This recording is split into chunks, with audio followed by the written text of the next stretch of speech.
Salam əziz dostlar, salam əziz izləyicilər. Xoş gördük. Bugünkü bərnaməmizin, verilişimizin, söhbətimizin qonağı daimi dostumuz olan, izmalçımız olan Nicat İmran qardaşımızdır. Nicat İmran, Allahın salamı olsun sizə. Hər vaxtınız xeyir. Sizi də salamlayıram, dəyərli dinləyicilərimizi də salamlayıram. Xoş gördük. Nicat qardaş, açıq deyim sənə, bugünkü söhbətimiz elə bilirəm ki, tamaşaçılar üçün maraqlı olar. Çünki bir talışla bir tat Azərbaycanın köklü xalqlarının nümayəndələrindən biri sizsiniz, biri də mənəm. Və bizim söhbətimiz əlbəttə ki, maraqlı ondan olmalıdır ki, bugünkü gündə Azərbaycanda baş verən məsələlər, ümumiyyətlə bizim regionda baş verən məsələlər dünyanın diqqət mərkəzindədir. Və bizim elə bilirəm ki, xaricdən Azərbaycanı gördüyümüz və bizim icmalımız, bizim buna verilən öz fikrimiz, əlbəttə ki, elə bilirəm ki, tamaşaçılar üçün çox maraqlı olur. Birinci məsələ Gədəbəy məsələsidir və mən sadəcə olaraq belə soruşuram. Gədəbəydə nə baş verir və söz əsnasında inşallah siz fikrinizi tamamlayandan sonra başqa sualları keçərəm. Buyurun. Gədəbəydə nə baş verir? Gədəbəydə baş verən hadisələr əslində, yəni ilk günlərə baxsaq, kifayət qədər məişət zəminində olan, heç də yəni siyasi motivli və yaxud da ki, hansısa ciddi belə deyək də, hökumətin məhz bu cünə reaksiya verməli olduğu bir məsələ kimi deyildi. Lakin daha sonra Azərbaycan dövləti tərəfindən, Azərbaycan hakimiyyət orqanları tərəfindən ki, burada indi ola bilər bir haşiyə çıxaraq bir şey deyim.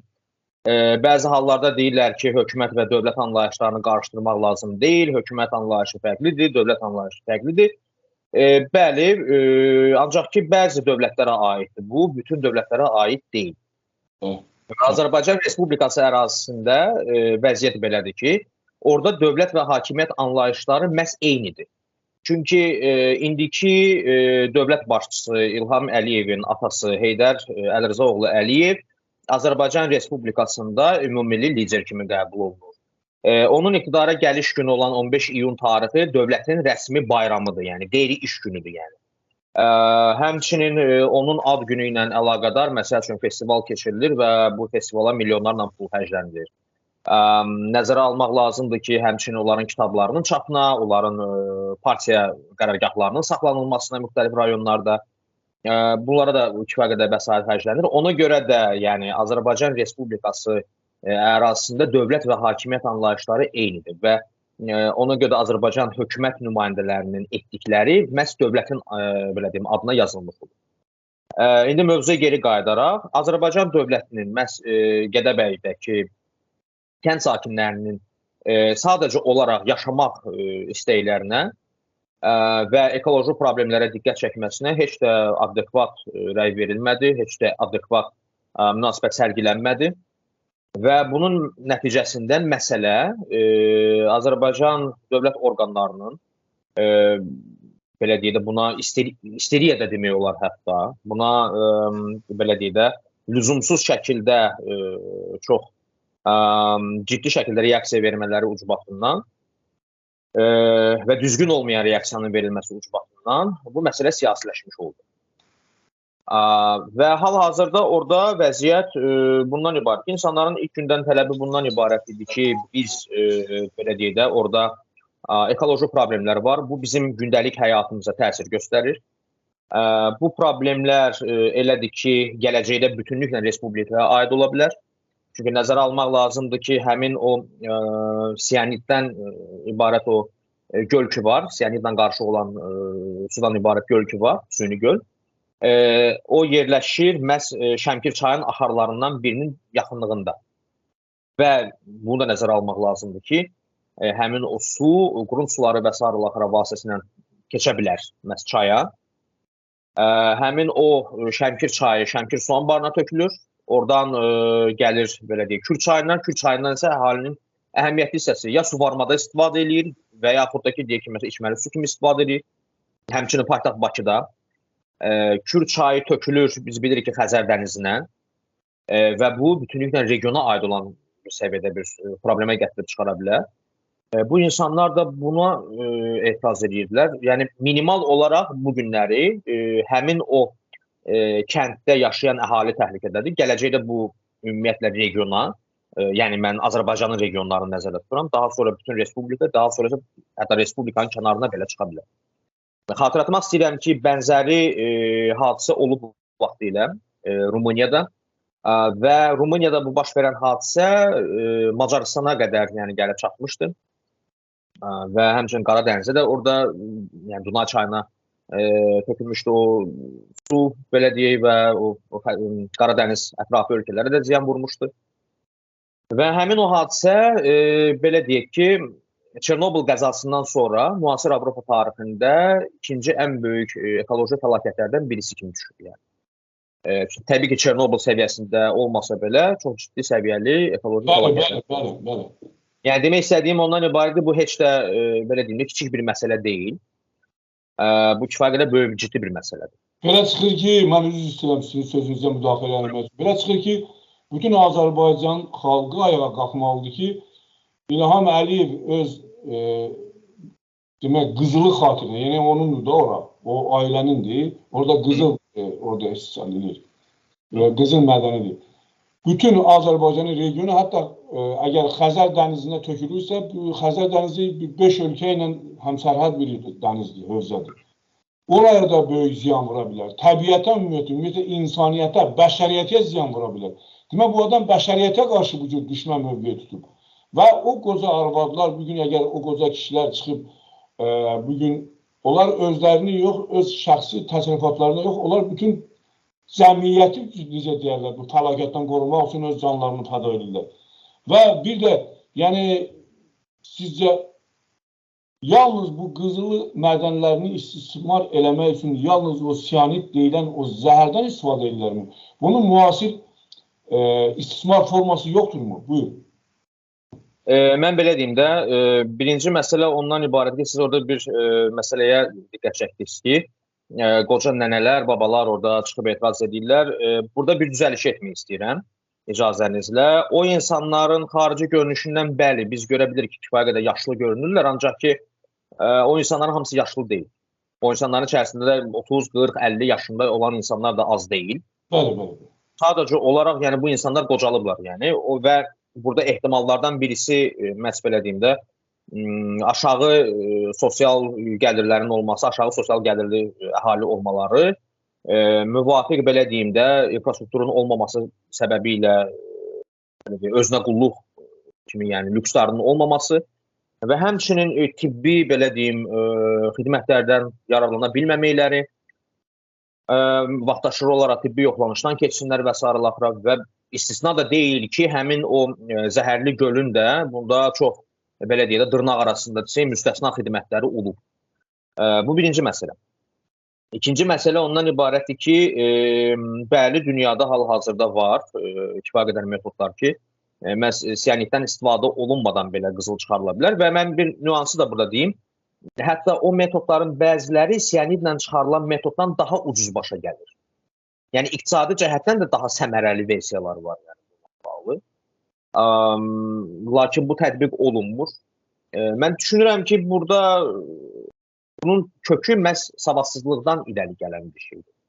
Çünki, yəni, məsələ burada, əgər insanlar tədqiq eləsəydilər, kimlər ki, bu məsələnin arxasında dururlar, özləri bəlkə də o siyanidi yığışdırardılar. Çünki o insanlar da orada yaşayırlar. Həmin o icra başçısı olsun, həmin o digər şəxslər olsun. Ondan əlavə nəzərə almaq lazımdır ki, həmin o siyanid olmadan digər vasitələrlə çıxarılma iqtisadi cəhətdən daha səmərəlidir. Və bu o deməkdir ki, yəni məntiqli olardı ki, bu yığışdırılsın. Sadəcə olaraq yəni bununla bağlı biliklər lazım. Əgər icra başçısının danışığında biz diqqət eləsək, orada onun belə bir replikası olmuşdu ki, kimsə deyib ki, siyanid zəhərlidir ki, yəni bu boş, yəni ki, dedikodudan başqa bir şey deyil. Bu həm tarix biliyinin zəif olması, həm kimya biliyinin zəif olması deməkdir. Çünki siyanid kimyəvi maddəsi ki var, bu nasist Almaniyası dövründə qaz kameralarında yahudilərin belə deyim, holokost prosesi çərçivəsində öldürülməsində istifadə olunmuş maddələrdən birisidir yəni. Həmin o siyanidin əsasında siklon B deyilən bir belə deyək də bomba hazırlanır, kiçik bir bomba hazırlanırdı və həmin o qaz kameralarında boğulma məhz o siklon B vasitəsilə həyata keçirilir. Yəni bu insanın çıxıb deməsi ki, sizə kim deyib siyanid zəhərlidir, bu yəni bunun heç bir izahı yoxdur yəni. Digər bir tərəfdən kimya bilikləri yoxdur deməli bu insanın. Hətta elementar olaraq yəni girim belə deyim internetdə baxım. Azərbaycan dilli Wikipediyada belə və Azərbaycan dilli resurslara baxmaq kifayət edir ki, burada məlum olsun ki, siyanid zəhərli bir maddədir. Mən başa düşürəm, yəni Azərbaycanda elm yəni normal deyil, qaydasında deyil. Belə deyək də, ancaq ki bu insanlar belə deyir, gəlib siz onlara desəniz ki, nə bilim türksüz, nə bilim busuz və s. manipulyasiyalar. Bu insanlar gündəlik həyatında bunu hiss eləmirlər ki, onlara gəlib türk deyildi, yoxsa yox. İnsanlara daha çox onların gündəlik məişəti maraqlıdır. Onların işi, tibbi sahə, nə bilim iş yerləri, soyuducunun içində dolu olması, uşaqlarının təhsili və s. Bəli. Yaxşı keyfiyyətli evinin olması, normal nəqliyyatdan istifadə etmələri, onlara türk deyirlər, nə deyirlər, o proqramda nə yazılır. Onu müxtəlif xalqların öncül şəxsləri başa düşə bilərlər ki, onun düşünən təbəqəsi, onun elitası başa düşə bilər ki, ortada problem var və bu problem gələcəkdə nələrə səbəb olur. Ancaq ki, kütlələrdən bunu gözləmək ki, yəni istər talışlarda olsun, istər tatlarda, istər türklərdə, istər ləzgilərdə, avarlarda və yaxud da digərlərində, onlar kütləvi şəkildə buna etiraz edəcəklər, bu olmayacaq, bu heç bir yerdə olmayacaq. Azərbaycanlı deyilən kimliyin yaradılmasını, Azərbaycanlı kimliyini hal-hazırda daşıyan tatlar, talışlar, ləzgilər və s. kütləvi şəkildə yığışıb yaratmayıblar. Bu kimliyi yaratmaq istəyən bir qrup şəxs olub, onların içində tatlar da olub, kürtlər də olub, digərləri də olub. Yığışıb bunu yaradıblar. Onlar qərar veriblər ki, bundan belə bu cürə adlanacaq. Bu qədər. Ancaq ki, yəni ona görə yəni siz tarifi orada saxtalaşdıra bilərsiniz yəni. Amma burada bir problem var ki, kimyanı saxtalaşdırmaq mümkün deyil. Türk olmayana gəlib türk deyə bilərsiniz. Nə bilim orada Şuşa qədim Azərbaycan şəhəri adlana bilər, hansı ki Şuşa heç qədim şəhər deyil. Şuşanın 300 illik tarixi var yəni. 300 illik şəhər heç vaxt qədim şəhər adlanmır yəni. Bəli. Bu ümumiyyətlə yəni belə deyim tarix elminə zidd bir şeydir. Ancaq ki sianidə gəlib zəhərsizdir yəni deyilməsi bu artıq insanlar tərəfindən qəbul olunmayacaq. Çünki siyanidin zəhərsiz olmasının iddia olunması onların gündəlik həyatına təsir göstərir. Onların bilirsiniz, sənin sözünün qüvvəti, mən o sualı vermək istədim, sən özün ona toxundun, Nicat qardaş.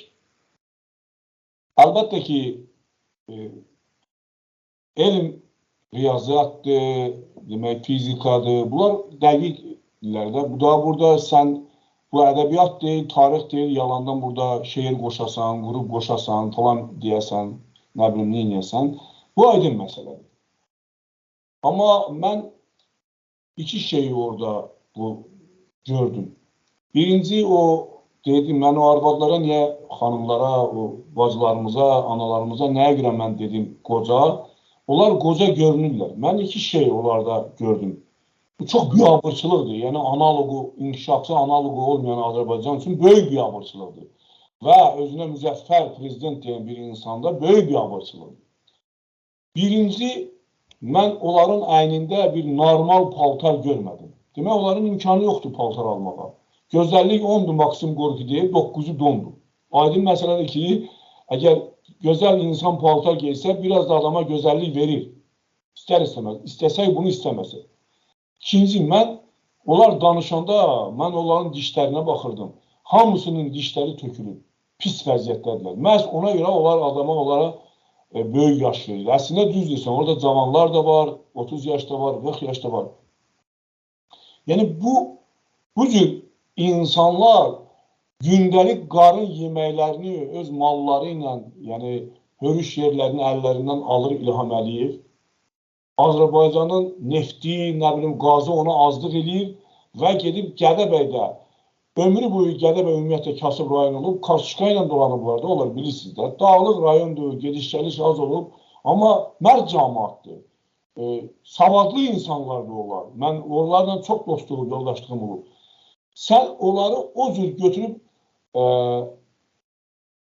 polislərə döydürəsən və o polis götürüb o qadının gözünə sonra o biber gazını vermək. Yəni, bu sən orada nə qədər səhnələr oldu.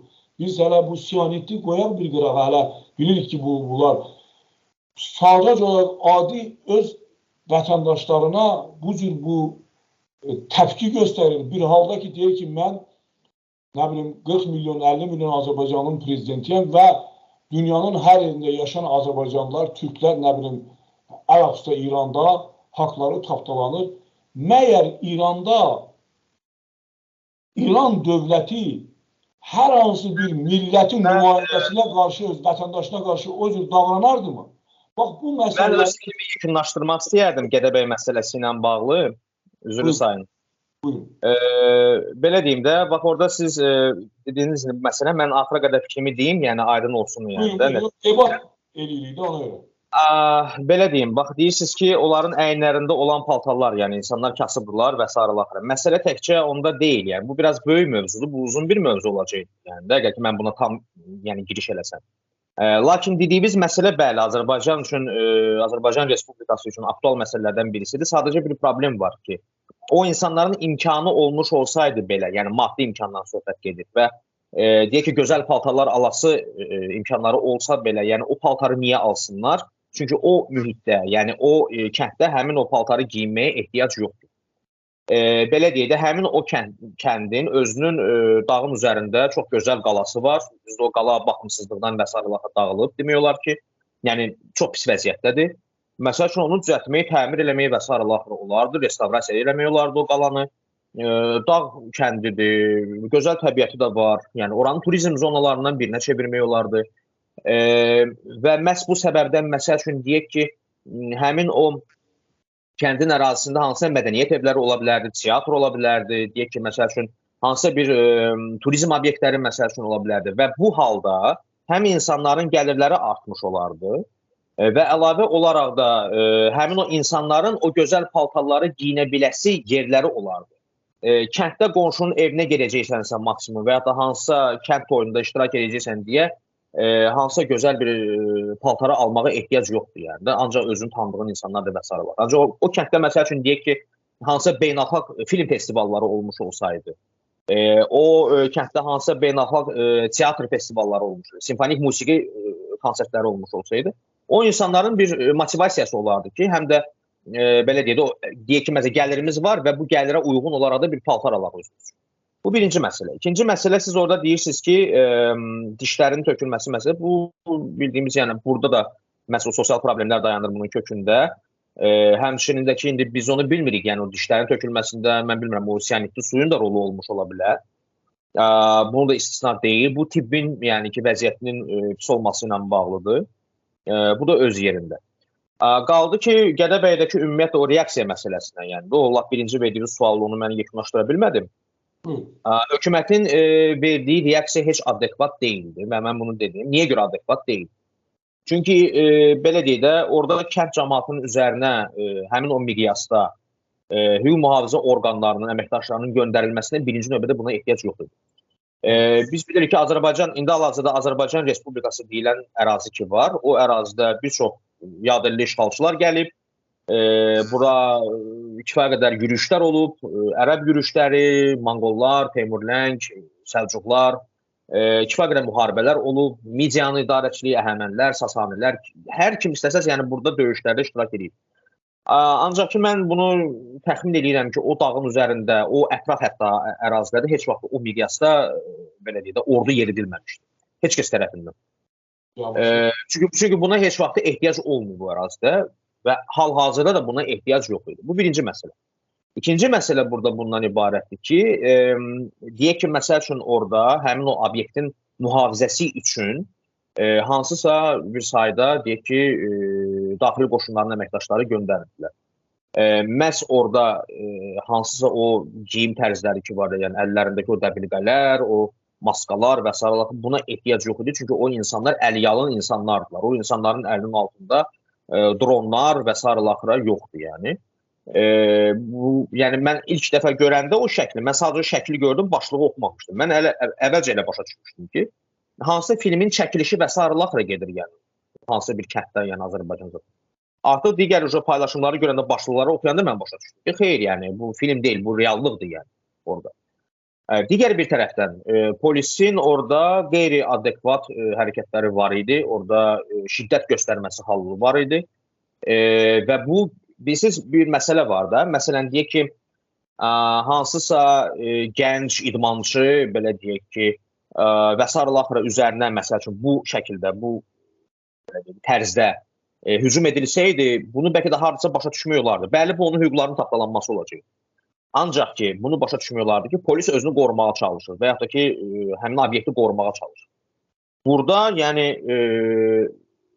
gücün qeyri-mütənasib olması məsələsi bir qırağa, birbaşa olaraq zorakılıq aktları var idi, yəni. Bu artıq dinc əhalinin orada, belə loru dildə desək, bir məzələnmə idi, onun şəxsiyyətini alçaltmaq idi, yəni bu. Bunun ardıca nə baş verdi? Təbii olaraq, yəni, Gədəbəy rayonu ölkənin digər bir başındadır. Dağüstü bir kənddir. Ora normalda heç kəs gedib gəlmirdi. Mən düşünürəm ki, bu vaxta qədər nə qədər insan Gədəbəy rayonunda Söyüdlü adında bir kəndin olduğunu eşitmişdi. Çox az yəni bunu bilə bilərdi, amma hal-hazırda bütün respublikaya bu reklam edilmiş oldu. Bakıdan ora gediləndə ki, həmin o insanları müdafiə olunsun, müxtəlif jurnalistlər, Elmir Abbasov olsun, Elməkdir Şamilzadə olsun, və ya Şamil familiyasını səhv etmiş ola bilərəm, üzrlü sayın. Deyək ki, məsəl üçün, digər jurnalistlər olsun, orada var idi və ya da Bakıda etiraz edən şəxslər olsun, onlara qarşı bu qeyri-adekvat münasibət sərgilənməyə başlandı. Bunun paralel olaraq, bununla yanaşı biz digər bir şeyi gördük ki, Azərbaycanın müxtəlif media orqanlarında həmin o şəxslər təhqir olunmağa başlanıldılar. Bununla yanaşı Azərbaycanın, belə deyim də, qanunverici orqanının təmsilçiləri hərəsi bir şey deməyə başladı. Məsəl üçün, səhv etmirəmsə, Aqil Abbas idi, səhv etmirəmsə. Ancaq ki, deputatı səhv sala bilərəm, yəni ad familiyasını, amma mahiyyət dəyişmir burada və bu dediyim ifadə... Belə bir ifadə işlətmişdi ki, bu məsələnin, təxminən belə bir şeydir ki, bu məsələnin arxasında FETÖ dayanıb, bu Türkiyədəki Fethullah Gülen var. Fethullah Gülenin tərəfdarları dayanıb və bu məsələdə bunu Rusiya dəstəkləyir. Əzizlərim, Rusiya hara, Fethullah Gülen hara, Fethullah Gülenin Gədəbəydə, Söyüdlü kəndində nə işi var? Yəni, bu məntiqə sığmırdı, yəni. Və yaxud da ki, məsəl üçün, digər deputatların da içərisində var ki, Rusiyanı ithamlandırdılar, Fransanı ithamlandırdılar, ümumiyyətlə Qərbi ithamlandırdılar. Hətta, məsəl üçün, belə bir şey var idi, mən belə bir şeydə rast gəldim ki, deməli, bu məsələni Rusiya qızışdırıb, yəni, bunu törədib. Qərbin dəstəklədiyi dairələrsə buna dəstək veriblər. Hal-hazırki məqamda dünyadakı geopolitik vəziyyəti əgər nəzərə alsaq, bu mümkün deyil ki, Rusiya ilə Qərb hansısa bir məsələdə ortaq bir nöqtəyə gəlib çatsın. Yəni, biz elə bir vəziyyətdəyik ki, təəssüflər olsun ki, mümkün deyil ki, yəni, biri desə ki, qatıq ağdır, o biri sadəcə olaraq prinsipə qayıdıb deyəcək ki, xeyir qaradır, yəni. Bu cürlədir, yəni. Bu bizim xoşumuza gələ bilər, bu bizim acığımıza gələ bilər, biz bunu qəbul edə bilərik, qəbul etməyə bilərik. Bu ayrı bir şey. Demək istədiyim ondan ibarət ki, reallıq bax budur. Belə bir vəziyyətdə Qərblə Rusiyanın Gədəbəyin hansısa dağ kəndində bir razılığa gəlməsini bu absurd bir şeydir. Və digər bir absurdun da bir şahidi olduq. Bunu çox adam deyəsən diqqətdən qaçırdı, səhv etmirəmsə. Azərbaycan Respublikasının sərhədləri, səhv etmirəmsə, 2 oktyabr tarixinə qədər və də oktyabr ayına qədər bağlı. Bəli, oktyabrın 2-nə sən, bəli. Səbəb də bunda bu göstərilir ki, deməli, pandemiya, hansısa bu virus və s. Əzizlərim, virus artıq mutasiyadan da keçib, bu məsələ bağlanıb gedib, yəni yoxdur. Pandemiya statusu ləğv olunub artıq. Yəni, Birləşmiş Millətlər Təşkilatının, Ümumdünya Səhiyyə Təşkilatı ləğv edib, yəni. Bu artıq pandemiya deyil. Bəli, belə bir virus var, ancaq ki, bu artıq mutasiyaya keçdiyinə görə və insanlar peyvənd olunduqlarına görə artıq və bu bir balaca da bu, belə deyək də, o ilk dövrlərdə insanların yadına, bəzi insanların yadına saldı ki, gigiyena qaydalarına riayət etmək lazımdır. Onun da müəyyən dərəcədə xeyri oldu. Və nəticədə artıq o, yəni virus əvvəlki kimi təhlükəli deyil. Bəli, bəli. Lakin Azərbaycanda hələ də məsəl üçün də bu olmayan virusla bir mübarizə gedir və bir neçə dəfə olub ki, Azərbaycanın hökumət nümayəndələri belə bir fikir səsləndiriblər. Yəni, Azərbaycanın dövlətinin nümayəndələri dedikdə, yəni burada hansısa məmuru mən nəzərdə tuturlar. Müxtəlif trollar vasitəsilə ola bilər, müxtəlif media nümayəndələri vasitəsilə ola bilər, müxtəlif media orqanları vasitəsilə ola bilər. Belə bir xəbərlər atılmışdı ortalığa ki, bəs düşməndən müdafiə olunmaq üçün, biz öz daxili stabilliyimizi və təhlükəsizliyimizi təmin etmək üçün dövlət sərhədlərini bağlı saxlayırıq. Əzizim, bəs siz dövlət sərhədlərini bağlı saxlaya-saxlaya, əgər ki, xarici dövlətlər müdaxilə edib Söğütlü kəndində, Gədəbəydə bu hadisələri törədə bilirlərsə, onda sərhəddə niyə bağlı saxlayırsınız? Bunun məntiqi hara gəlib çıxır? Digər bir tərəfdən onda belə çıxır ki, yəni belə deyək də, hansısa xarici dövlətlər bizim özümüzün vətəndaşlarımızın təhlükəsizliyinin daha çox qayğısına qalırlar. Onların sağlamlıq vəziyyətinin daha çox qayğısına qalmış olurlar. Çünki burada uydurma bir problem yoxdur. Burada real, faktiki bir problem var ortada. Və bu problemlə məşğul olmaq lazımdır ki, Azərbaycan hökuməti problemi həll etmək yerinə o problemlə bağlı danışan insanlarla mübarizə aparmağa başladı. Məsəl üçün, həmin o kəndin WhatsApp qrupu var idi. O WhatsApp qrupunun adminini həbs elədilər. Həmin o, məsəl üçün, hamıda belə bir sual işarəsi yaratdı ki, mən görürdüm, yəni, o müxtəlif hökumətin o danışan dilləri ki var, o insanlarda plakatlar hardandır və sarılardır. Burada iki məsələ var ortada. Birinci məsələ bundan ibarətdir ki, bəs Azərbaycan çiçəklənirdi, inkişaf edirdi, Azərbaycanda sosial rifah, iqtisadi inkişaf, hər bir şey yaxşı idi. Yəni, normalda bir insanın gedib plakat çap eləməsi sizdə niyə təəccüb yaradır? Heç köpük quruşdur. Yox, məsələ onun pul olmasında deyil. Yəni, məsələ infrastruktur baxımından götürülür. Yəni, pul deyil məsələ. Məsələ sırf ondan götürülür ki, Azərbaycanda hər cürə şərait varsa, bu halda plakatın çap olunması kifayət qədər normal bir şey olmalıdır. Siz əslində bunu deməklə ki, o insanlar necə bunu düşünüblər ki, gedib plakat çap eləsinlər? Siz o insanları təhqir eləmiş olursunuz. Deməli, belə çıxır ki, o insanlar çox savadsız, geridə qalmış və sarılafır insanlardır ki, bunlar mağarada yaşayırlar yəni. İlham Əliyevin çox sevdiyi personaj var, Azıxantrop, bu Azıq mağarasından tapılmış çənəni kifayət qədər bir ara reklam edirdi. Yəqin ki, o kənd cəmaatı da həmin o Azıxantrop hesab edir və düşünür ki, həmin o insanlarda belə deyim də, o ağıl, o dərrakə, o savad, o bilik yoxdur, o informasiya yoxdur ki, plakat deyilən bir şey var. Xeyr, yəni bu insanlarda bu var. Çünki həmin o kənd, mən xatırlatmaq istəyirəm ki, Sovet Azərbaycanı vaxtında 300-dən çox alim, ziyalı və sonra şəxslər qazandırıb respublika. Yəni o kənd heç də yəni bildiyimiz belə geridə qalmış bir kənd deyil. O kənd kifayət qədər progresiv bir kənddir.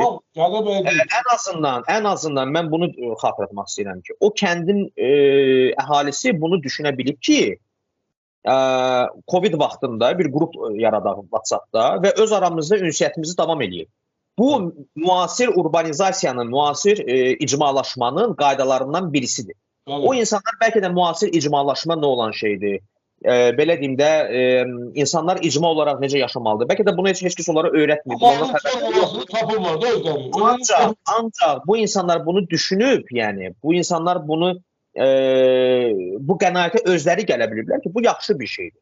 Bu progresivlikdir, yəni. Və siz bu insanları necə tənqid edə bilərsiniz buna?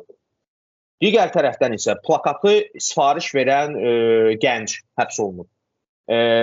Ondan əlavə plakatın çap olunduğu tipografiyanın və ya deyək ki, çap mərkəzinin rəhbəri həbs olunub. Bu biabırçılıqdır sadəcə olaraq. Yəni ona görə də, ancaq burada bir məsələ də var ki, sözügedən hadisə Azərbaycan Respublikasının son bir il ərzində yaratmış olduğu bəzi mifləri də dağıtmış oldu. Birinci mif burada dağılmış oldu ki, bu Türk dünyası, Turan, hansı və s. Hansı mənada bu dağıldı? Çünki böyük ehtimalla həmin o kəndin əhalisi Türk əsilli. Mən dəqiq bilmirəm, ola da bilər, olmayır, təxmin edirəm. Elə deyirlər, qoyulsun, fərq eləməz. Yox, niyə görə? Bu vacib bir məqamdır. Bu çox vacib bir məqamdır. Azərbaycanda türklərin ən əsas kompakt yaşadığı yer məhz Azərbaycan Respublikasının qərb rayonlarıdır. Daha doğrusu şimal-qərb rayonlarıdır. Belə olan halda belə çıxır ki, Azərbaycan türk dövlətidir. İlham Əliyev türk dünyasının hamilərindən birisidir və o türk əhalisinə zülm eləmiş olur. Bu birinci məsələ, yəni.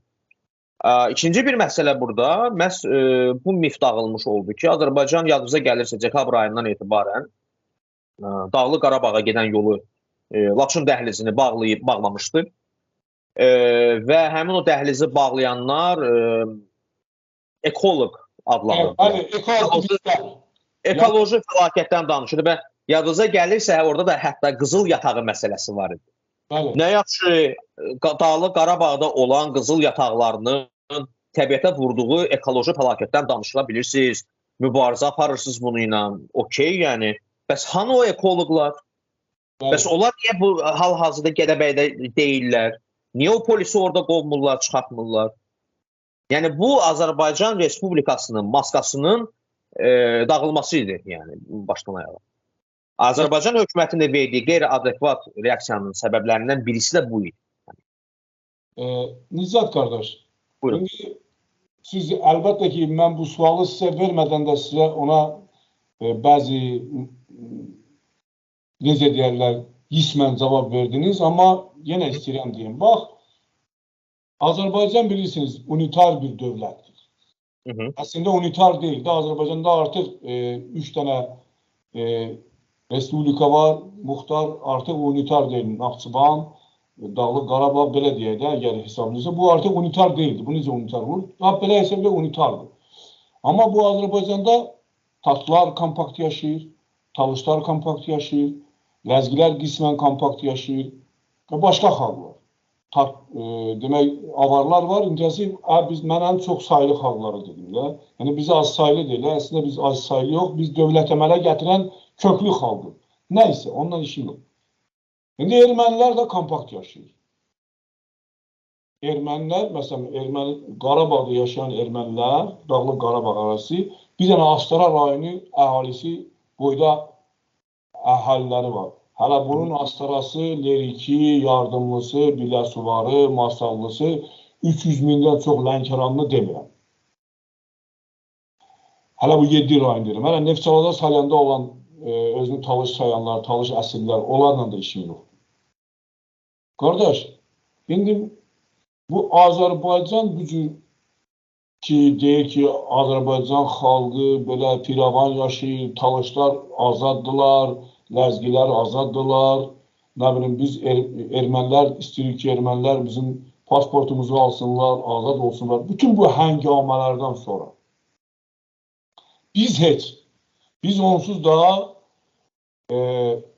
hələ ki xalqımızın əksər hissəsi, ziyalı hissəsi qarın çörəyə möhtacdır, cəmaatın başına hələ, necə deyərlər, börk qoyur, papaq qoyur. Elə o məhz o sosial şəbəkələrdə o jurnalistləri söyənlər, o gürbəcür, onlar da elə o alanlar, yəni kütə hürənlər. İndi, bax, bunlar bundan sonra hansı üzlə, elə o İlham Əliyev, o başqası, Azərbaycanın Xarici İşlər Nazirliyi, ümumiyyətlə bu diplomatlar çıxıb deyəcək ki, Azərbaycan Avropadan da yaxşı inkişaf eləmiş bir ölkədir. Azərbaycan demokratdır. Azərbaycanda bütün xalqlar, bütün fərdlər həm kollektiv sürətdə, həm fiziki sürətdə azaddırlar, dilləri, dinləri və bu həngamədən sonra onlar hansı üzlə erməniləri ya Azərbaycan vətəndaşı kimi onlara pasport paylayacaqlar, buna kim icazə verər, buna kim imkan verər? Nə dünya imkan verər, nə də ermənilər buna gedər. Getsələr də bir ki, onlardan axmaq adam yoxdur. Ona görə ki, biz Gədəbəyin gördük də, Gədəbəyin nümunəsində gördük ki, bunlar üçün, bunların şəxsi pulları, malları vətəndaşlardan çox-çox qabağadır, irəlidir. Və məhz axırıncı cümlə budur, siz dediniz, istəyirəm ki, o cümləyə qaydasınız. Belə çıxır ki, bu siyanit əgər Çernoboldan sonra ikinci Avropada, bu Rumuniyada olan bu qəza kimi, bu dəhşət kimi əgər qələmə alınırsa, demək, dünya ayağa qalxmalıdır ki, bu Gədəbəydə bu siyaniti ki, burada atırlar göllərə, ikinci bir göl orada tikirlər, bu da gedir Kür çayına, Kür də axır Xəzər dənizinə. Demək, bu regionda böyük bir fəlakət gətirib ortaya çıxaracaq. Və bu İlham Əliyev nəyə ümid vardır? Niyə bu bəşəriyyətə bu cür qənim kəsilib? Bu arada istərdim ki, indi öz fikrinizi cəmləşdirəsiniz. Siz burada çox məsələlərə toxundunuz. Mən bunların hamısını yadda saxladıqca, yəni bir cavab verməyə çalışacağam. Yadımda qalan. Birinci məsələ, siz deyirsiniz ki, Azərbaycan unitar dövlətdir, lakin burada bəzi nüanslar məsələsi var. Belə deyim də, məsəl üçün, orada Dağlıq Qarabağ və Naxçıvan deyirsiniz. Naxçıvanın Azərbaycanın tərkibində olması xüsusi müqavilə əsasındadır. Onlarla mənim işim yoxdur, bilirəm. O işlərə mən istəmirəm siz. Sadəcə bu texniki məsələdir. Prosta bir dənə qısa deyəcəm, yəni bundan bağlı. Naxçıvan Muxtar Respublikası 1921-ci il Moskva və Qars müqavilələrinə əsasən Azərbaycanın protektaturasına verilmiş ərazidir. Protektatura bu, bir növ belə deyim, koloniya mı deyim, yoxsa koloniyadan bir balaca fərqli statusa malikdir, ona yaxın bir anlayışdır. Yəni, dolayısıyla yolla Naxçıvan tam da muxtariyyət deyil. Yəni, onun muxtariyyət statusu məhz o protektatura statusunda olduğuna görə. Bu, gələcəkdə problem yarada bilərmi? Bəli, yarada bilər. Və Naxçıvan Azərbaycandan ayrılmaq qərarı verə bilərmi? Ola bilər. Yəni, ancaq ki, bu o demək deyil ki, bu qərar verilərsə bunun tanınacaq, yoxsa tanınmayacaq. Çünki bu və ya digər dövlətlərin tanınması məsələsi sadəcə olaraq siyasi reallığa baxır. Yəni, burada təkcə hüquq əsas deyil. Məsəl üçün, tutalım ki, Qarabağ erməniləri dedikdə ki, biz müstəqil olmaq istəyirik, onlara deyirlər ki, xeyir olmaz. Deyirlər ki, bəs Kosovo prezidenti var da, Kosovo axı tanınıb. Deyirlər, xeyr, Kosovo fərqlidir. Kosovoda vəziyyət başqa idi, Kosovo başqa кейsdir. Nəyi başqadır, bu sualın cavabı yoxdur. Başqa olan sadəcə olaraq ondan ibarətdir ki, ora Balkan yarımadasıdır, onun coğrafi arealı başqadır. Həmin dövrdəki Miloševiç Serbiyası, həmin dövrdə Yugoslaviya gedirdi onun adı. O vəziyyət orada fərqli idi. Azərbaycanın buradakı coğrafi mövqeyi və Azərbaycanla Qərbin arasında olan münasibətlər tamamilə fərqli müstəvidədir. Yəni, bu təkcə hüquq məsələsi deyil, həmçinin də, belə deyək də, siyasi bir qərardır əslində. Bu da öz yerində. İndi burada gəlirik, məsələn, deyirsiniz, Qarabağ ermənilərinin o pasport alması və s. məsələsi və ya da hansı üzlə, məsəl üçün də, o pasportu veriləcək onlara və s. Bilirsiniz, mən düşünürəm ki, o pasportun verilməsi və s. o qədər də asan deyil.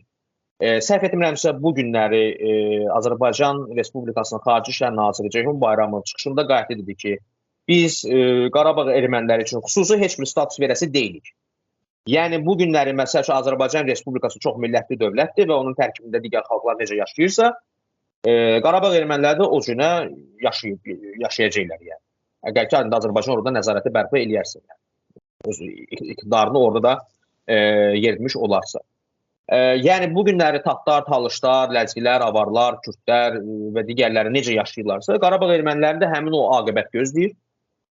Ona görə bunu gözləmək ki, Qarabağ erməniləri çox böyük məmnuniyyətlə, yəni ki, o pasportu qəbul eləyəcəklər, bu o qədər də ağlabatan deyil. Bu nəyə gətirib çıxardacaq? Bu ona gətirib çıxardacaq ki, oradan miqrasiya olacaq. Və yaxud da ki, buna patriotsit deyilə bilər. Patriotsit icbari qaydada, yəni belə deyim də, əhalinin öz yaşadığı ərazini tərk etməyə məcbur etmə siyasətidir. Belə adlandırıla bilər. Ola bilsin ki, Azərbaycan bir balaca humanist kimi davranmağa çalışsın, ən azından, yəni belə deyək də, bu ağıllarına gəlmiş ola bilər.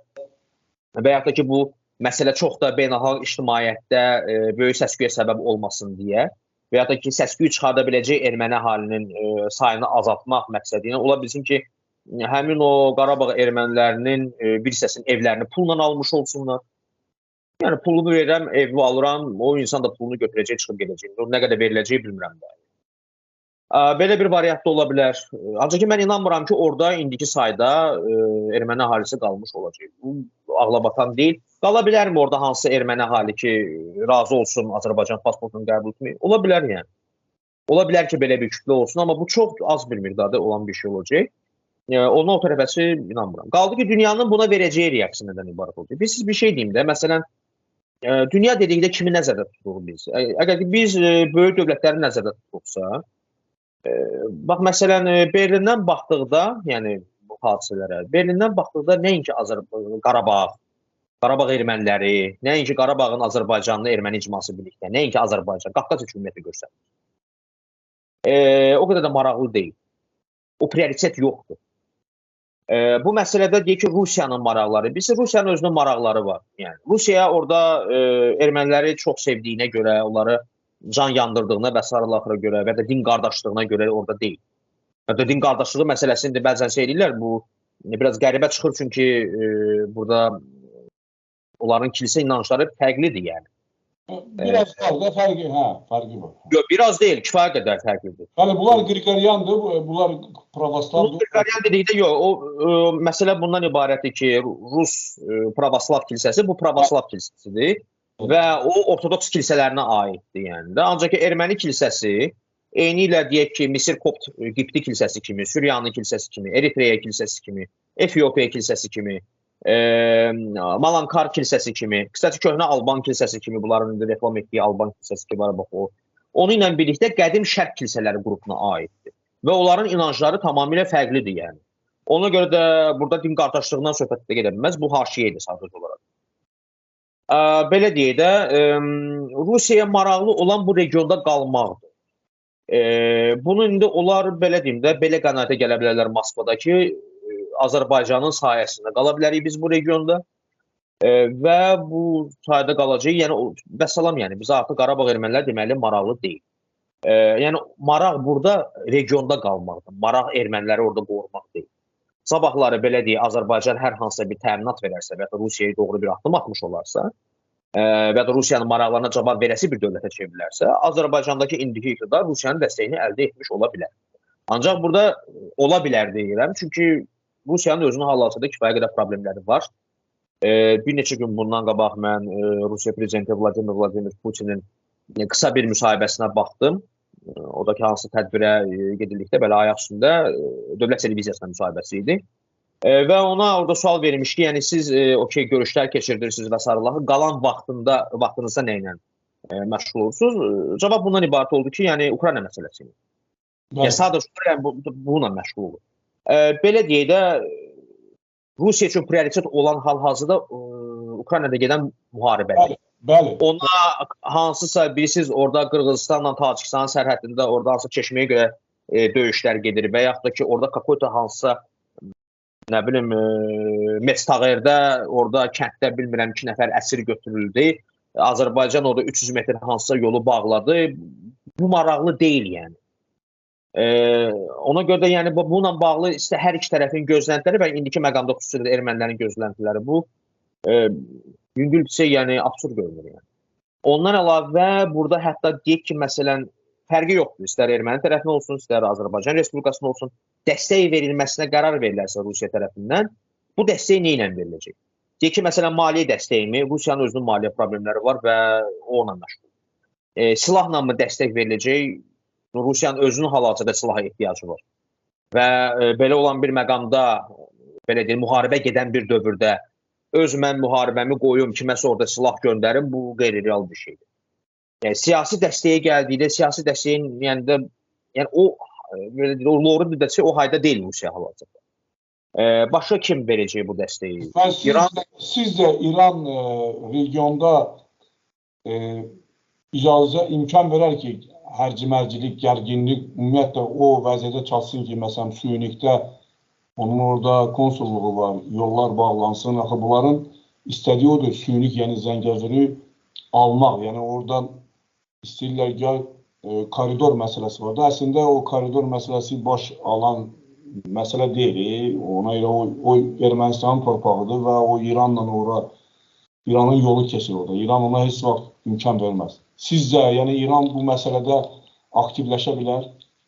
Bilirsiniz, burada birinci nüans ondan ibarətdir ki, koridor burada deyilir, ancaq ki, bir məqam yaddan çıxarılır ki, o koridorlardan, 3 dənə koridordan biridir sadəcə olaraq. Ümumiyyətlə, İran ərazisindən şimala doğru, yəni cənub-şimal dəhlizi ki var, bu 3 dənədir. Biri məhz Zəngəzur üzərindəndir, ikincisi Astara vasitəsindəndir, üçüncüsü Xəzər dənizi vasitəsindəndir. Bəli. Və bu sadəcə 3 koridordan birisidir. Bu birinci məsələ. İkinci bir məsələ bundan ibarətdir ki, İran da bir dövlətdir və Rusiya kimi bir dövlətdir. İranın da özünün kifayət qədər problemləri də var, İranın özünün xarici siyasəti var, İranın daxili siyasəti var və Azərbaycan Respublikasının ola bilər ki, hansısa bir məqamda onlar bir uzlaşma əldə olunsun. və deyək ki, məsəl üçün Zəngəzur dəhlizi məsələsində bir razılığa gəlsinlər. Ola bilər belə bir şey olsun. Ola bilər ki, belə deyək də, Qərblə hansısa bir razılaşma əldə olunsun İran arasında ki, bu hal-hazırda aktiv şəkildə müzakirə olunur onsuz da və İsrail tərəfi hal-hazırda buna etiraz edir. Hərçənd ki, yəni Qərb dünyası yəni İranla münasibətlərini düzəltməyə çalışır. Çünki Trumpın vaxtında həmin o münasibətlərə zərər gəlmiş oldu kifayət qədər. Yəni razılaşma var idi. Yəni razılaşmadan çıxan Amerika Birləşmiş Ştatları oldu. Və belə deyək də, elə bir şey təklif oluna bilər İrana ki, İranın o məsələdən daha çox xeyri olmuş olur. Ona görə yəni bu məsələyə qarışmasın. Belə bir şey də ola bilər. Ona görə bu biraz zamanla həll oluna biləsi bir məsələdir. Digər bir tərəfdən İran İslam Respublikasının Zaqafqaziya regionuna müdaxiləsi istər-istəməz birincisi, yəni təbii olaraq siz okey, yəni mən razıyam ki, İranın maraqları var, ancaq ki İran tək deyil bu regionda. Bu məsələdə belə deyək, digərlərinin də maraqları var. Rusiyanın da maraqları var, Qərbin də maraqları var, Türkiyənin də maraqları var. Və belə bir şey mümkün deyil siyasətdə ki, sən hamının maraqlarını ignor edib öz dediyini diktə edəsən. Belə bir siyasət heç bir yerdə olmayıb və İran kimi belə deyək də 4000 illik diplomatiya tarixinə və təcrübəsinə malik bir dövlətin belə bir şey edəcəyini gözləmək düzgün olmazdı. Ona görə ola bilsin ki, hər hansı bir diplomatik bir müstəvidə bu həll olunsun və ya da ki, digərləri ilə belə deyim də koordinasiya edilmiş şəkildə bu məsələni həll edilsin. Bəli, İran müdaxilə edə bilər bu məsələyə. Məsələn, deyək ki, müdaxilə bu şəkildə ola bilər ki, Rusiya ilə bunu koordinasiya eləmiş şəkildə eləsinlər. Və ya da ola bilər Türkiyə ilə bu məsələni danışsın. Çünki bu məsələ, Zəngəzur dəhlizi məsələsi bu Türkiyənin fikridir. Bu yaxınlarda Ərdoğan prezident seçildikdən sonra ikinci rəsmi səfərini Azərbaycana eləmişdi. Və Azərbaycan Respublikasında onun çıxışı bundan ibarət oldu ki, Zəngəzur dəhlizi məsələsində problem yaradan tərəf Ermənistan yox, İrandır daha çox. Yəni ona görə bu məsələdə danışıqlar, yəni Azərbaycanla Ermənistanın yox, yəni bu məsələ getməlidir Türkiyə ilə Rusiyanın, İranla Rusiyanın, İranla Türkiyənin. Böyük dövlətlərin. Yəni ona görə ola bilsin ki, onların arasında hər hansı bir razılaşma əldə oluna bilinsin ki, bu məsələ həll olunsun. Və nəzərə də almaq lazımdır ki, adlarını çəkdiyim dövlətlər, İran, Türkiyə və Rusiya, onlar təkcə bu regionda deyillər birlikdə. Onlar Suriyada da hər hansısa bir münasibətləri var. Ola bilər ki, məsəl üçün deyək ki, Rusiya və İran birlikdə Suriyada hər hansısa bir güzəştə getsin Türkiyəyə. Əvəzində Türkiyə bu regionda onlara güzəştə getmiş olsun. Ola da bilər əksinə. Ona görə də yəni başa düşürsünüz, yəni bu o qədər də asan bir məsələ deyil. Burada təkcə bunu söyləmək ki, yəni İran gəlib bunu %100 müdafiə edəcək. İran mövqeyini qoya bilər ortalığa. Ancaq ki, İran da bir dövlət olaraq ilk növbədə öz dövlət maraqlarını düşünür və öz dövlət maraqları çərçivəsində hərəkət etməli olacaq. Əlbəttə ki, ümumiyyətlə qısa söhbət budur ki, elə biləm ki, bu axırıncı sual kimi sənə bir replikadır. Belə çıxır ki, Azərbaycan adlı bu respublika burada yaşayan bütün köklü xalqların bədbəxtliyinə səbəb olub. Həm türklərin, həm talışların, həm ləzgilərin, həm udinlərin, həm tatların, həm bütün xalqların, alban dillilərin deyək. Və ondan da əlavə regionda həm İran üçün, həm Rusiya üçün, həm Ermənistan üçün, həm Gürcüstan üçün problemlər yaradan bir dənə elə bir ki, ölkədir. Bu çox maraqlıdır ki, yəni bu nə qədər davam gətirə bilər. Axı, bu qədər düşmənin olduğun halda, sənin qonşuların hamısı səndən düşmən olan halda, sən özün onlarla düşmənçilik elədiyin bir halda bunun axırı necə ola bilər? Və bu xalqlar, burada yaşayan xalqlar ki, mənim xalqımdır, sənin xalqındır, hansı ki biz qardaş xalqıq, əmioğluyuq və bunların aqibətində inşallah o tünelin axırında işıq görünürmü? Buyurun.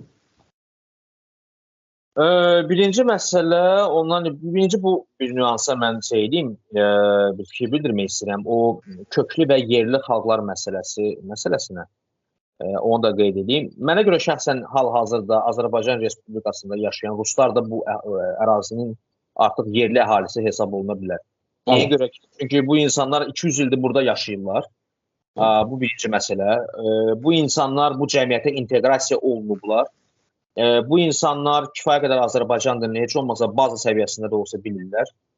Bu əhalinin mentalitetini, mədəniyyətini tanışdılar, bələtdilər və Azərbaycan Respublikası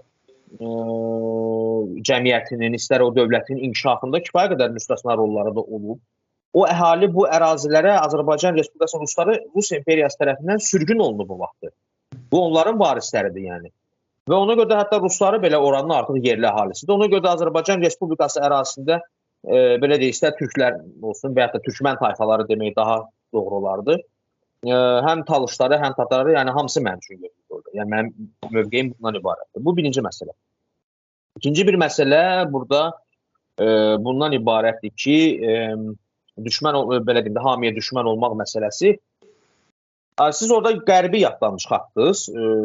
Yəni siz düşünürsünüzsə ki, qərb ölkələri çox da razıdırlar yəni bu vəziyyətdən və ya da onlar üçün problem yaratmır Azərbaycan. Bu yanlış bir fikir olardı. Çünki məsələn Almaniyada kifayət qədər qalmaqallı hadisələrə səbəb olub Azərbaycan. Rüşvət, korrupsiya qalmaqallarına səbəb olub. Eyni qalmaqallar Avstriyada olub. Eyni hadisələr Maltada olub. Fransada olub. Yəni Macarıstanla bağlı çox böyük qalmaqalı olub. Və ya da ki, məsəl üçün Gürcüstan, siz dediniz də orada, Gürcüstan məsələsində Azərbaycan qərbi çox pis vəziyyətə qoyub yəni. Çünki Gürcüstanda qərbin qurduğu və yaratmış olduğu demokratik imicini Azərbaycan yerlə bir etmişdi. Əfqan muxtarlığını qaçırtmaqla oradan, oğurlayıb qaçırtmaqla Azərbaycana. O mif onda dağıldı, onda çat verdi yəni. Onda qərb dövlətləri ayıldılar birdən-birə ki, həmin günlərdə mən Gürcüstanda idim yəni. Mənim hətta Imedi televiziyasında müsahibəm də olmuşdu onda. Və belə deyək də kifayət qədər şok bir vəziyyət idi ki, bəs biz Gürcüstanı axı belə bilmirdik, biz Gürcüstanı başqa cürə formalaşdırmışdıq. Siz formalaşdırmışdınız, bəli, Azərbaycan gəlib onu satın aldı. Azərbaycanın satın ala bilməyəcəyi şey yoxdur hal-hazırda, mən belə başa düşürəm. Bəlkə yeganə satın ala bilməyəcəyi şey iblisin qəlbi ola bilər ki, onu satın ala bilməz. Ona da şübhə edirəm, o da ola bilər ki, nə zaman olsun. Bu da belə, yəni onun hamiyə düşmənçiliyi var bu barədə. Gələk, məsəl üçün, burada bir nüansı da mən deyim. İndi biz taxtlarla, talışlarla və s. bağlı vəziyyəti kifayət qədər sizlə danışmışıq. Bizdə problem, belə Azərbaycanda yaşayan bütün xalqlarda problem bundan ibarətdir ki, iki problem var. Bir kimlik problemi var. Kimlik problemi manipulyasiyaya məruz qalmış bir problemdir Azərbaycanda. Belə deyək, kimsə ağzını açıb nəsə bir söz deyəndə biz hamımız Azərbaycanlıyıq cavab veririk. Okey. Biz hamımız Azərbaycanlıyıqsa niyə onda statistikada Azərbaycanlıların sayı 91%-dir məsələn? Hamı Azərbaycanlıdırsa bu 100% olmalıdır. Bu birinci problem. İkinci bir problem bundan ibarətdir ki, hamımız Azərbaycanlıyıq. Okey. Məsələn, mən etnik cəhətdən tatam. Ancaq ki, mənim sənədlərimdə qeyd olunur ki, mən etnik cəhətdən Azərbaycanlıyam. Amma çox az bir sayda da olsa, mən Azərbaycanda tanıyıram insanlar ki, onlar sənəddə, sənəd burada dedikdə doğum haqqında şəhadətnamə nəzərdə tutulur burada, ölüm kağızı nəzərdə tutulur burada, məktəb jurnallarının məsəl üçün arxasında orada şagirdlərin, sinifdə oxuyan şagirdlərin siyahısında qeyd olunurdu. İndi bilmirəm, yəni bəlkə indi də var yəni bu ənənə. Məsələn, bəziləri var ki, orada milliyyəti tat yazılıb. İndi burada bir sual yaranır ki, məsəl üçün, Azərbaycanlı olaraq qeyd olunmuş mən tatla, tat olaraq qeyd olunmuş həmin o tatın arasındakı fərq nədir? Bunun izahı yoxdur.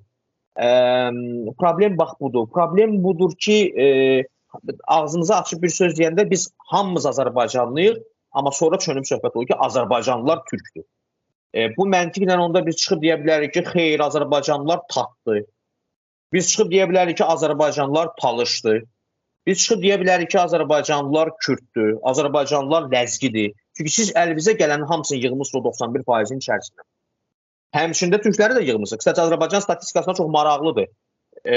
Belə deyim də, suvenir kimi, muzeylik eksponat kimi sanki hər xalqdan biraz saxlayıblar. Məsələn, 40 min türk var, nə bilim 30 min tat var, nə bilim 80 min talış var və s. Bir də Azərbaycanlı var. Hamısı yığılıb onun içərisinə. Niyə bu olunub? Bu sualın cavabı yoxdur. Bu birinci problemdir. İkinci problem bundan ibarətdir ki, ana dili məsələsi. Ana dili məsələsi, etnik dil məsələsi. Bu problemli bir məsələdir. Təbii ki, yəni də mətbuat yoxdur. Məsələn, Azərbaycan Respublikasına bunu dedikdə qayıdır deyir ki, yox, bizdə orta məktəblərdə 1-ci, 4-cü siniflərdə dərsliklər var, o tədris olunur və s. Bax, bu məsələdə də bir problem çıxır ortalığa ki, yaxşı, o dərsliklər sonuncu dəfə nə vaxt tərtib olunur?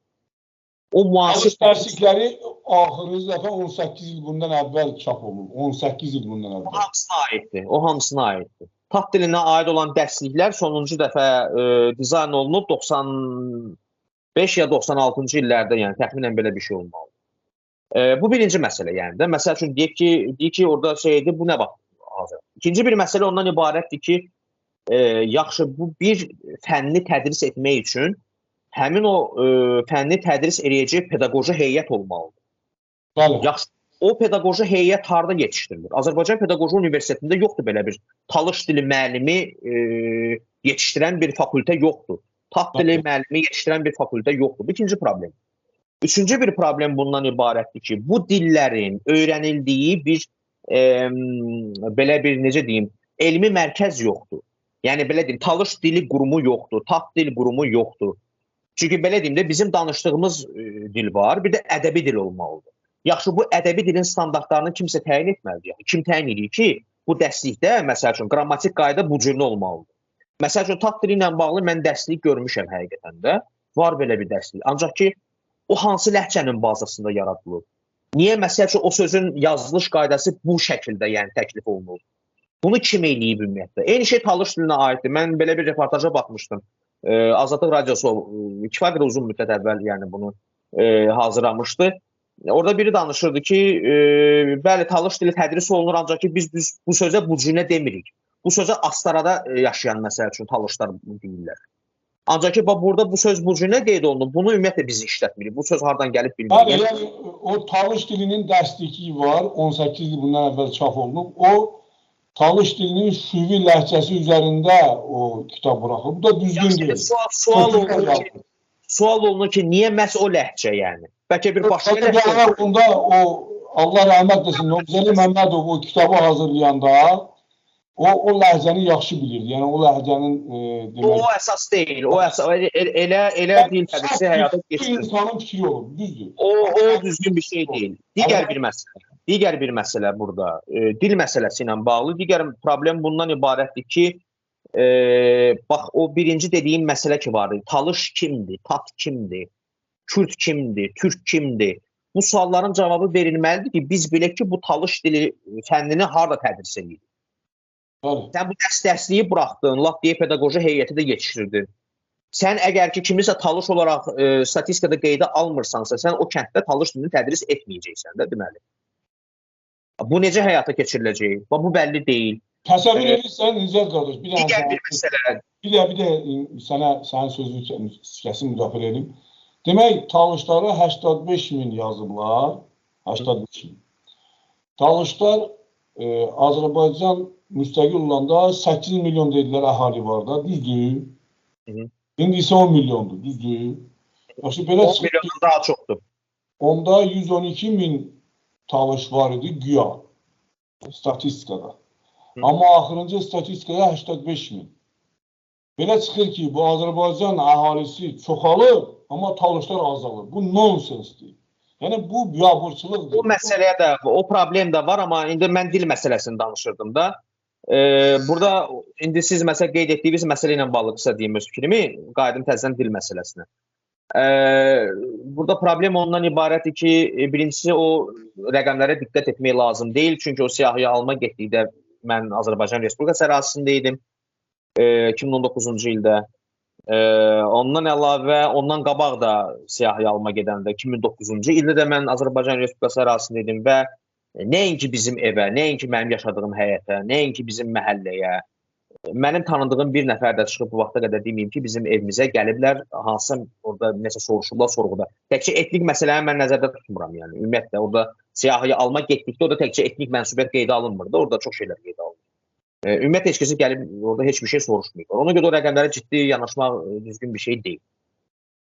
Bu öz yerində, bunu da qoydum. Və ikinci absurd bir məsələ də bundan ibarətdir ki, Azərbaycan Respublikası ərazisində doğum indeksinin ən yüksək olduğu yer hal-hazırda Talış zonasıdır və Bu texniki olaraq mümkün deyil ki, orada azalma getsin yəni ki.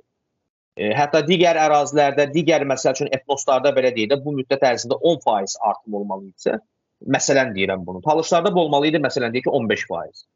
Çünki doğum indeksi daha yuxarıdır. İndi qaydaq dil məsələsində, hansı ki, mən bayaqlar danışırdım.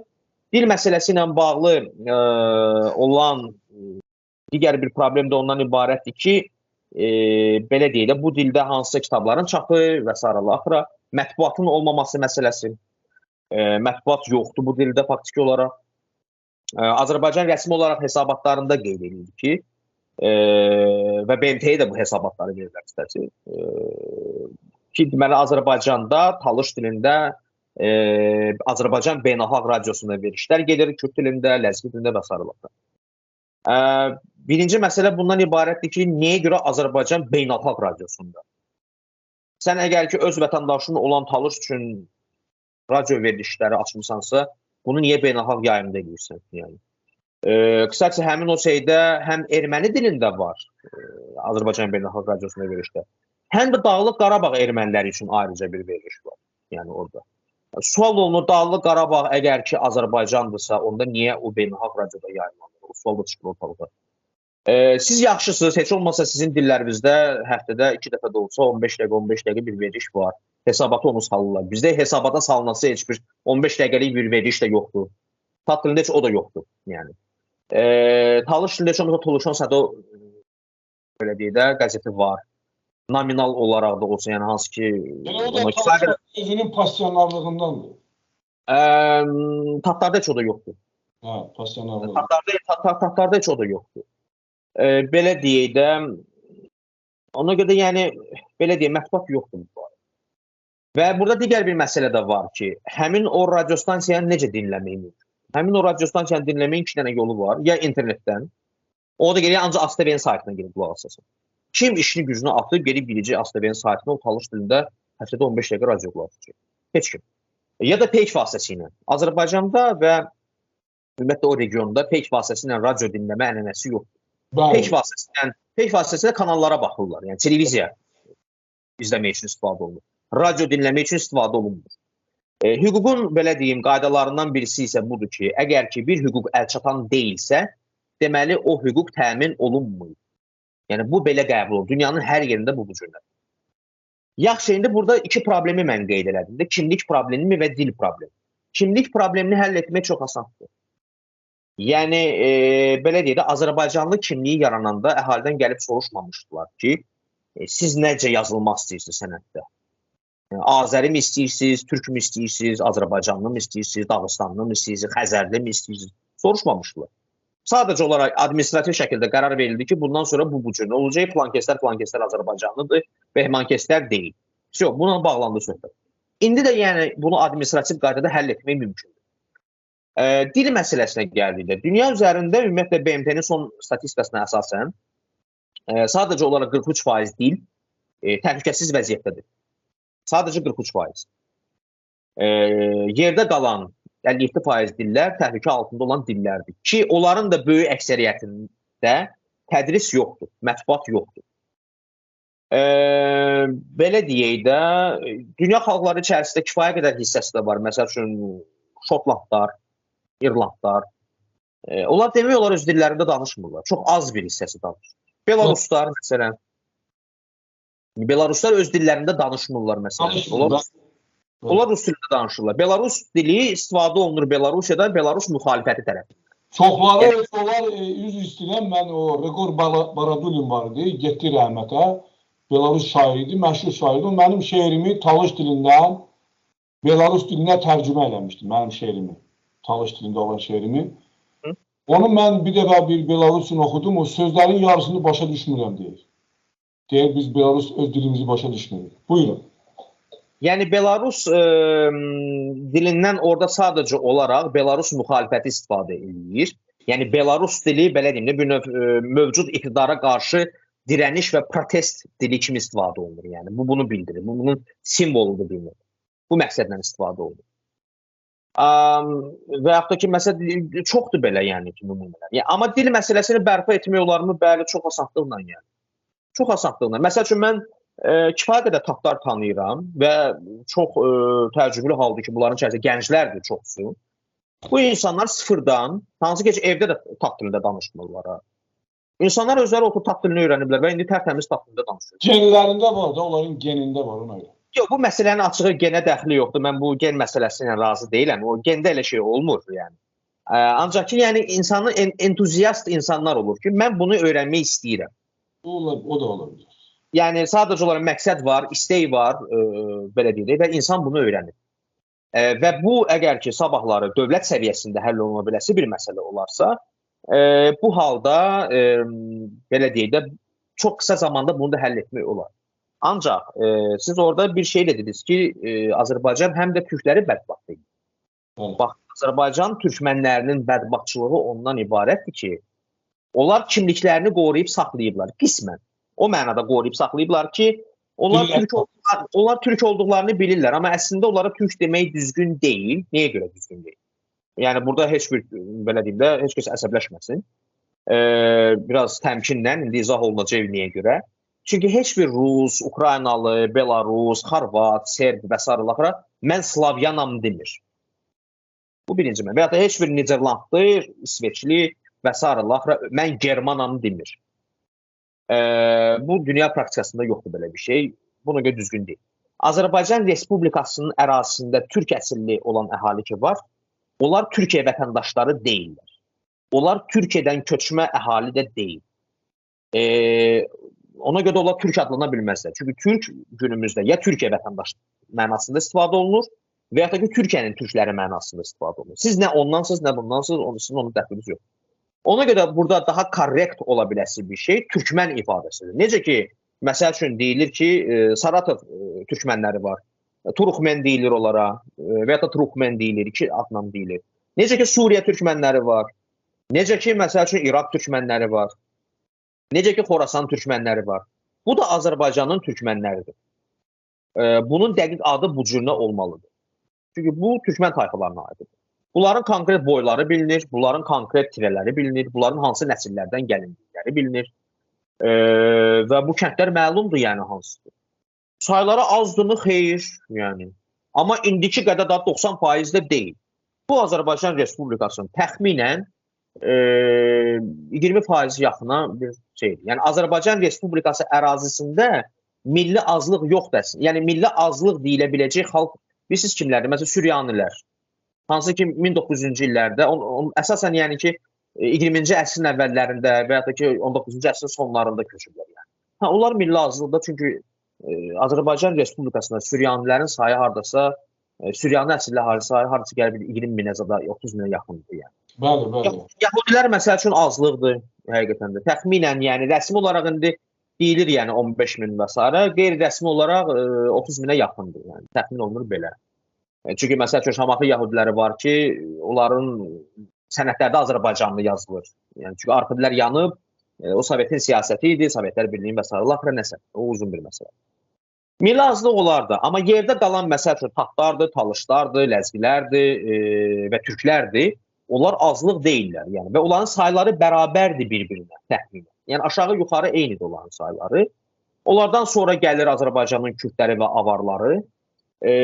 Avarların böyük bir hissəsini məcbur ediblər ki, onlar tərk eləsinlər Azərbaycan Respublikasını. Hələ 90-cı illərdə mən xatırlatmaq istəyirəm ki, o vaxtı Zaqatala ərazisində, Zaqatala mərkəzində Şeyx Şamilin heykəli var idi. 94-cü ildə idisə, ya 95-ci il olmalıdır. O heykəli partlatdılar və bu məsələ ilə əlaqədar avarları həbs eləmişlər ki, bunu siz partlatmışsınız. Bu təhqir idi, yəni o xalqa qarşı. Çünki bu birisi nəyə bənzəyir? Məsəl üçün Xətai prospektində, daha sonra Xətai prospektində yox, Xətai metrosu ilə üzbəüz Xocalı faciəsi ilə əlaqədar bir abidə var. Bir anlığına düşünün ki, o abidəni partladıb Qarabağlıların üstünə yıxırlar bu məsələni. Bu necə onlar üçün təhqir olardısa, Şeyx Şamilin heykəlində partladılıb avarların boyuna yıxılması da bu demək. Avarların əhəmiyyətli hissəsi o vaxtı miqrasiya elədi, amma qalıblar yenə. Kürd əhalisi arasında isə doğum indeksi çox aşağıdır. Doğum çox aşağıdır, çox zəifdir. Ona görə onlarda təbii azalma gedib bu barədə. İkinci dərəcəli isə onlar gəlir. Onların da sayı yəni ki, aşağı yuxarı. Bu ikinci kateqoriya. Və ondan sonra da milli azlıq deyilə biləcək. O Suryanilər, Yahudilər və s. Yəni vəziyyət budur. İndi buradakı bir məsələ, onda bu kimlik biraz deformasiya olunub, amma yenə də yerində qalıb hardasa təxminən də. Dil desək bəli yerində qalıb. Yəni onlar öz dillərində danışırlar. Amma ortada bir vacib bir məsələ var. Azərbaycanın türkmən tayfaları öz mədəniyyətlərini itirirlər.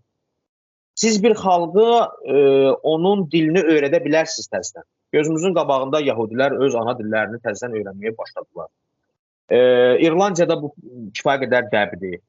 Və yaxud da ki, 2-ci Dünya müharibəsindən sonra Nasist Almaniyasının torpaqlarının bir hissəsi Polşanın nəzarətinə keçdi və Polşa hökuməti orada belə bir çeşidləmə aparmağa başladı. Kim Polyakdır bu ərazilərdə? Polyak əsillidir belə deyək. Kimlər Alman əsillidir? Həmin o Polyak əsillilər Polyak dilində bir kəlmə də bilmirdilər və onlara məsəl üçün 30-40 il ərzində vəziyyəti tamamilə dəyişdilər və orada indi hal-hazırda Alman dilində heç kəs danışmır. Hamı Polyak dilində danışır bu ərazilər. Polyak əsilli olaraq tanınmış əhali içində. Və ona görə də yəni dili bərpa etmək asandır. Kimliyi də bərpa etmək asandır. Bu dediyim həmin o Polyak əsilli Alman olaraq bilinən əhalini necə ki Polşada bərpa elədilər yəni 2-ci Dünya müharibəsindən sonra. Amma ki, axı Azərbaycanın türkmən tayfaları öz mədəniyyətlərini itirirlər axı.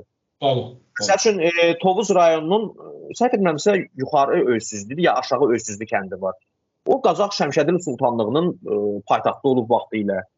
Orada bir neçə dənə, belə deyim də, keçmiş zadəgan ailələrinin evləri var idi və s. Onlar niyə axı baxımsız vəziyyətdədir? Onlar dağılıb gedirlər, yəni. Və yaxud da ki, məsəl üçün, deyək ki, Qazax, məsəl üçün, xalçaçılıq məktəbi var. Heç kəs ondan danışmır, yəni. Tərəkəmə rəqsi var, nə bilim, Qazağı rəqsi var, məsələn. Heç kəs ondan danışmır, yəni. Yaxud ki, götürək, məsələn, onların mətbəxləri var, çox maraqlı mətbəxləri var. Onların özlərinin ənənələri var, özlərinin zərb məsələləri var, yəni. Aşıq musiqiləri. Aşıq musiqisi var, özünün musiqisi var və s. İndi burada bir məsələ var. Sən bir insanın kimliyini bərpa edə bilərsən, yəni sənətdə, təzən. Sən bir insana dilini öyrədə bilərsən təzən onun, etnik dilini öyrədə bilərsən. Ancaq sən bir insana məcburi qaydada aşıq musiqisini qulaq asatdıra bilməzsən, yəni. Sən bir insana məcburi qaydada Qazax xalçaçılıq məktəbinin ornamentlərinə deyə bilməzsən ki, sən bu ornamentlərdən istifadə etməlisən. Sən insanlara məcburi qaydada bu bayramı qeyd etməlisən deyə bilməzsən, yəni. Və yaxud da sən insanlara çıxıb deyə bilməzsən ki, sən evində ancaq belə deyim öz mətbəxini yaşatmalısın. Sən bunu deyə bilməzsən, yəni. Ona görə Azərbaycanın o türk əsilli, o türkmən tayfalarının mənsubları ki var, onlar öz mədəniyyətlərini itirirlər və bu onlar üçün təhlükəli bir şeydir. Bu mənada Azərbaycan Respublikası, belə deyim də, nəinki digərini, həmçinin türkmən tayfalarına da düşməndir müəyyən mənada. Və belə deyək də, onlar da Azərbaycanın o siyasətindən sığortalanmayıblar. Çox sağ ol. Mən elə başa düşünürəm ki, müəyyən suallara cavab verə bildik. Artıq bir saatdan çoxdur danışırıq insanlarla və ümid edirəm ki, gələcəkdə inşallah Azərbaycanda demokratik bir rejim, demokratik bir qurum olacaq.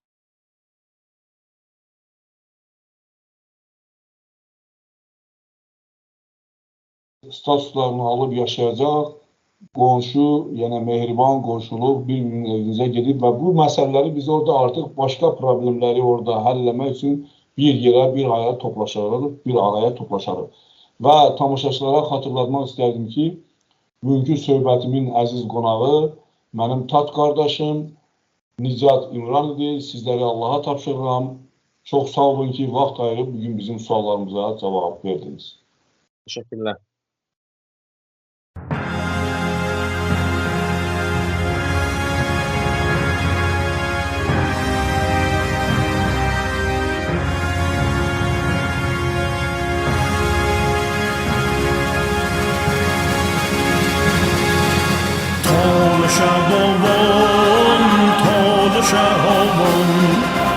این سرزمین هر تلوشستون انشت خالیمون تیالدا جانمون به تقرون هاشینما به مسیح چمیل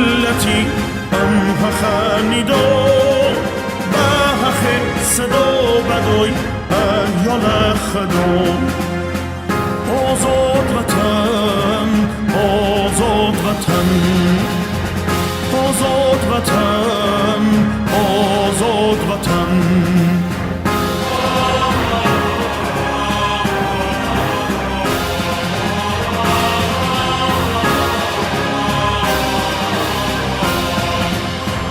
اشت سربازیمون مرزی سونیمون سرزمینی فرزند آمجانیمون اشتی مواشیمون دیا جانیمون باند و کویشانیمون های میرانیمون آزاد وطن آزاد وطن آزاد وطن آزاد وطن آزاد وطن آزاد وطن آزاد وطن